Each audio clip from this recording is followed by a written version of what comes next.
Hello everyone and welcome to Tuesday. We're going to be doing a topic vlog today, something that I've wanted to talk about for some time, but I wanted to make sure that we had adequately played the games so we could review them. We're doing a game review today. We're doing a review of the new StreetPass games. I don't know how long ago it was. I think it was like 2 months ago. There was an update for StreetPass on the 3DS, and it basically added 4 new games, but you have to buy them. And because Emil had given us a bunch of those Nintendo gift cards, Mal and I were like, you know what, let's get them. So we each got them, and we've been playing them ever since they launched. And now that we've been playing a while and we have a good feel for what they're like, we figured that we would bring a review to you of the games. So if you're not familiar, there are 4 games in the new StreetPass update. There is Force, there is Flourtown, Warrior's Way, and Monster Manor. So there's 4 different games, and they each cost $4.99, but if you buy all of them, you can get all of them for $14.99, so you basically save $5. Okay, here's the deal. Out of all of them, I would say that only one is really worth buying, at least paying $5 for. Mal likes another one. Okay, my favorite of the 4 is Monster Manor. I feel like Monster Manor is legitimately worth $5. I feel like it's it's a good game. Mal's favorite game, Flourtown. It's Flourtown, and we're gonna go in depth about each of these games, but just letting you know ahead of time, these are the games that we actually like. But you also like Monster Manor. I do. I also like Warrior's Way. Warrior's Way is the worst game of the bunch, but we'll get to these in a minute. Okay, first up is Force. Force is a shoot 'em up. It's a little like R-Type, but it's I kind of disgrace R-Type by saying that because it is not as fleshed out as that. It's basically a shoot 'em up where you get your power-ups from street passes. So the idea is solid. The problem with Force is that it is far too easy. I mean, it's incredibly simple. So if you are a fan of a game like R-Type, you're going to find the game stupid simple. The other problem is that it's not very fun unless you have a ton of street passes. I mean, if you get 1 street pass, you can play the game, but you only have 1 power-up, and the power-up is determined by the color of the shirt that the person was wearing. So if you get 1 power-up and the person is wearing, you know, a blue shirt, you get rockets, and then that's it.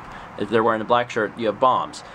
So it's a lot more fun to have a lot of power-ups going on, but you can only have that happen if you get, you know, several street passes. So it's actually sad because Force is the game I don't even play anymore. When you get to the higher levels, it does start getting a little difficult, but it's not, like, it's just not fun, and it's also, some of the higher levels are kind of stupid and ridiculously difficult that you need multiple street passes to even be able to beat them.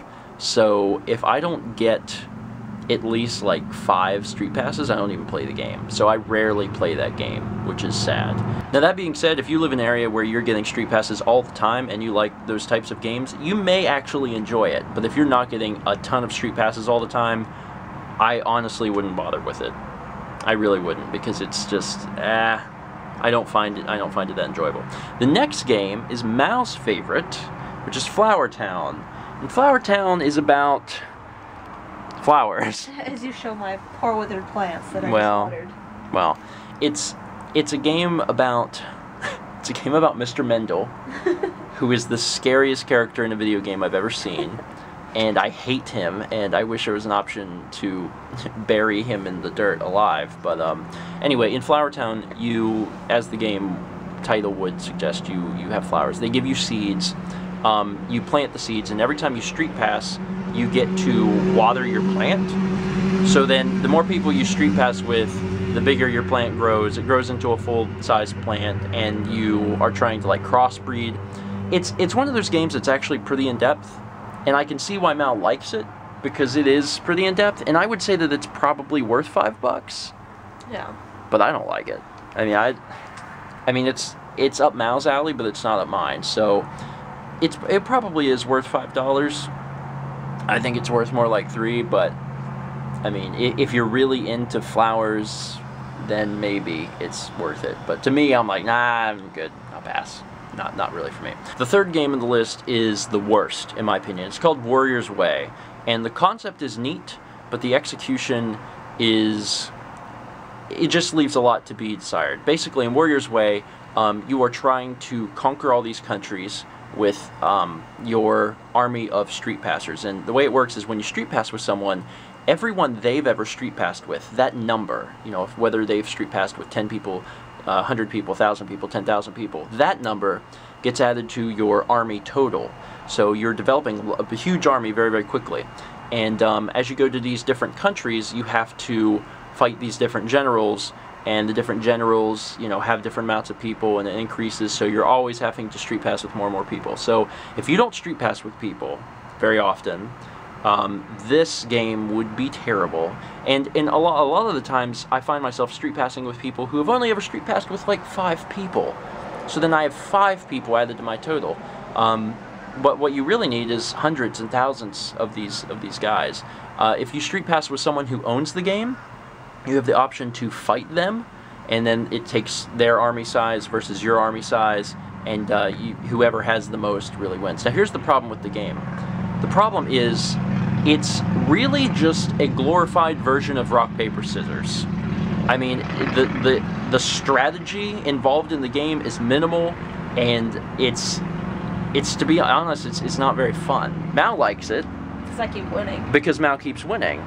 Because Mal ended up with more troops than I had, and then every time we street pass, we fight, and if you beat someone, you get all their troops. So every time she fights me, she gets like 3,000 troops, and I don't get any because I can't beat her. So it's only fun because she's at the top. If you're not street passing with people, it would not be fun whatsoever. Now the last game on the list is definitely my favorite, Monster Manor. This game is incredibly fleshed out.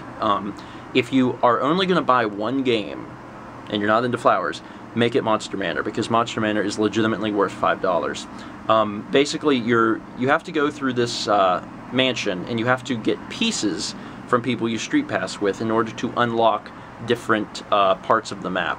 So I'll street pass with Mal, and Mal will have pieces for me to choose from. I'll choose a piece, and then I'll put it on the map, and I can go to a different room. And there's monsters, and you get new weapons, and the weapons actually get upgraded, and you earn experience points in battle. There's bosses. It's like, it's so fleshed out. It's one of those things that if you're used to Find Me, which is the thing that comes with the 3DS by default, it's like so much above and beyond that. It's well worth the $5, basically. I mean, if I had to recommend one game by far, it would be that. So should you spend $15 on all the games? In my opinion, no. No. I think that if you want one of the games, I would go for Monster Manor. If you're really into shoot 'em ups, and you street pass with a lot of people, then go for Me Force. And if you're really into, you know, flowers, I guess, I don't know, then get Flourtown. But I hate Warrior's Way. I really do. Now, I mean, if you're street passing with a lot of people and you like numbers and it gives you a big head, then you'll probably love Warrior's Way, like Mal, because because she's all about that. But as far as like actual gameplay for Warrior's Way, it's awful. It's really terrible. And Me Force is not all that great either. So I don't know. Get Monster Manor is what I would say, and maybe Flourtown. But I really wouldn't probably get the other two. But and Flourtown's all about like the genetics of like this flower, and you get a seed and you plant it, and it's a lot more basic than what you're explaining. But yeah, I mean, it's for people who like it, they will like it. But I didn't like it. I mean, I would go off of that. But the one game that we both really, really like is Monster Manor. Yeah. So there's your review. Like I said, if you are thinking about getting it, do Monster Manor. It's a fun game. You'll actually really enjoy it. You'll look forward to, you know, getting street passes to be able to play it. But the other ones, I don't know. I wouldn't bother with it. I don't regret the purchase because it's been nice to see the new games and try them out. And I still play Warrior's Way and I still play Flourtown, but I think I'm only really playing them because I feel obligated because I spent money on them. Or because Emil spent money on them. The only games that I really, really, really have enjoyed has been Monster Manor. Anyway, that's a review. I hope this helped. If you have any other things that you'd like to add to the discussion, post them down below, especially if there's someone watching that has, is using this review as a review and is like trying to consider what they should get. Read the other comments, and there's probably other people that will add insights that even I'm not thinking about. One other thing I thought about is if you buy any of these new games, you earn achievements, and the achievements give you plaza tickets, and you use those to buy new hats. So it's like TF2. Yeah, so it's TF2. And I mean, if that means anything to you, then I guess, if you want to earn plaza tickets faster, you're going to have to buy all of the games. But, I mean... We had a bucket of chicken for our hat for a while. That was the best hat. It was. But, I mean, I don't give a crap about that. Every time I get a hat, I take it off because I want my hair. Anyway, there you go. That's a review. That's going to be it for today. Kind of a long vlog, but I think a pretty good explanation. Thanks for watching, and let's meet back tomorrow, shall we? So this is Mal's new room. If it looks like a science room, that's because it is. It even has gas.